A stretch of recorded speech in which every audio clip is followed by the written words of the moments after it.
first, while Qatar's political voice in the region has been getting louder in recent years, when it comes to investment strategies, the country's tended to remain largely silent. Until now, that is. The spotlight is now firmly on Qatar. But what's it spending its money on and why?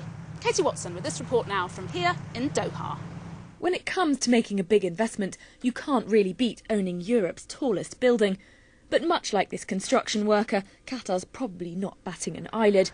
It already owns several buildings in London, stakes in companies like embattled Barclays and the UK supermarket chain Sainsbury's, and the iconic London department store Harrods. Qatar is really interesting because of its involvement in markets across the Middle East, North Africa and into Europe and beyond. It's a very active investor. What's really interesting about Qatar is it tends to take direct stakes in countries or sectors or particular companies. Qatar's very influential in investing in Africa and has done a great deal to build trade and diplomatic links around the world.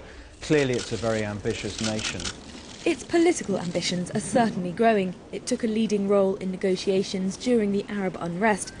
But its financial ambitions have been far less vocal, until recently, when one of Qatar's sovereign wealth funds pushed for better conditions over a proposed merger between mining giants Glencore and Xstrata, in which it's a major shareholder.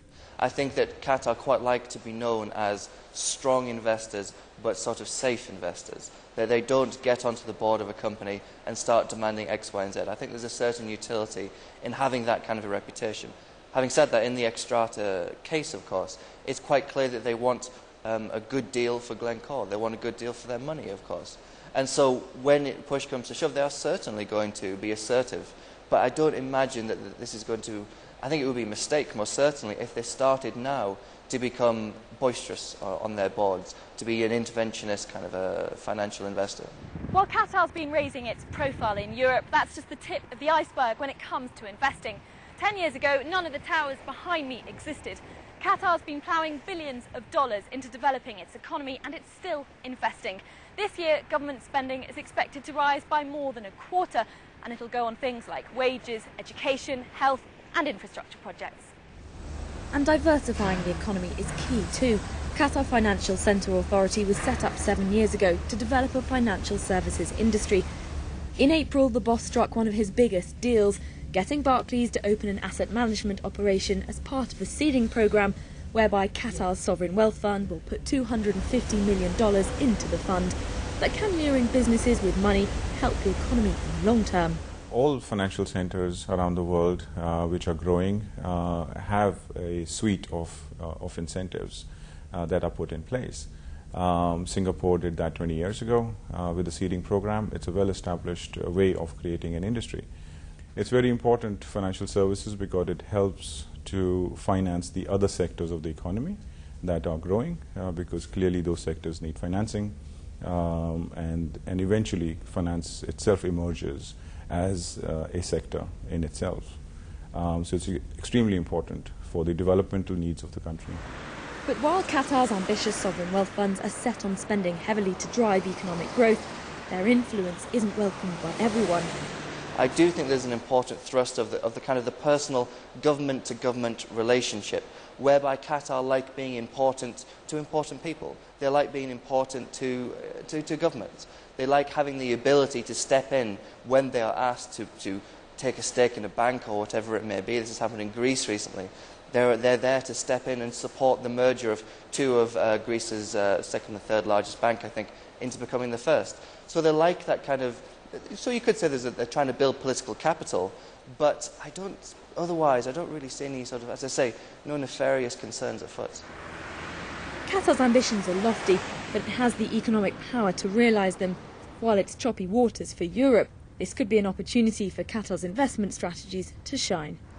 Katie Watson reporting there. Now, every year, nearly 3 million young people enter the Arab labour market. But finding enough jobs for them all is a problem that governments here are largely failing to tackle. Yet unemployment was one of the key reasons for the uprising across the Arab world. So are governments here doing enough? That's a question I put to Tariq Youssef, the chief executive of Silatech, a social enterprise founded by the Emir of Qatar's wife, Sheikha Moza, with the aim of providing large-scale development programmes to the region's young people. Clearly, whatever governments have been doing is not working.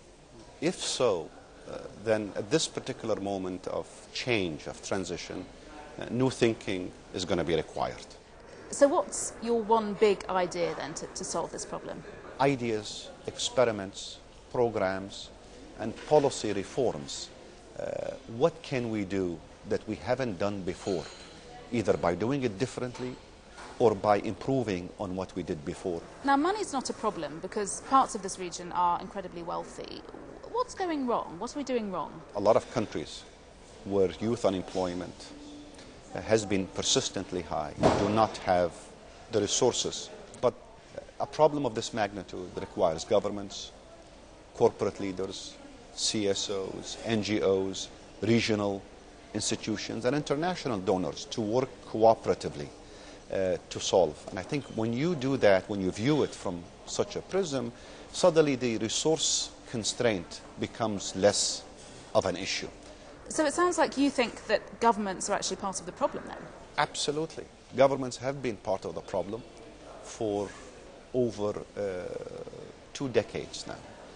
And I think not only were they part of the problem, they did not allow anyone else to step in and perhaps try to provide an alternative.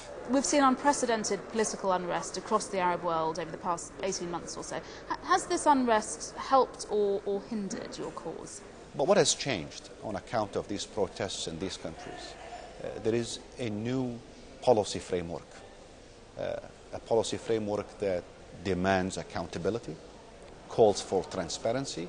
If you happen to believe that economic reform does require a conducive political space that is transparent and accountable and maybe even democratic, then the events of the Arab Spring with time will give rise to precisely the sort of ecosystem that will allow you to tackle these problems.